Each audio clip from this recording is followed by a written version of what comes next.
अस्सलामुअलैकुम दोस्तों, ये ऑटो मेजर क्लैम्प मल्टीमीटर है। इससे आज हम ये सीखेंगे कि आने वाली सप्लाई में से फेज़ वायर कौन सी है और न्यूट्रल वायर कौन सी है।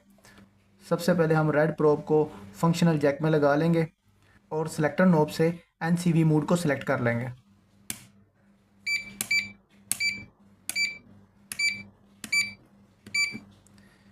और सिलेक्ट का बटन दबाकर लाइव को सिलेक्ट कर लेंगे।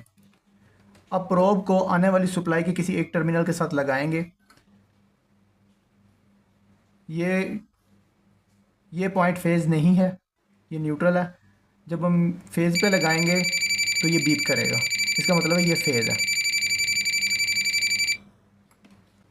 टेस्टिंग करने के बाद हम सिलेक्टर स्विच को ऑफ कर लेंगे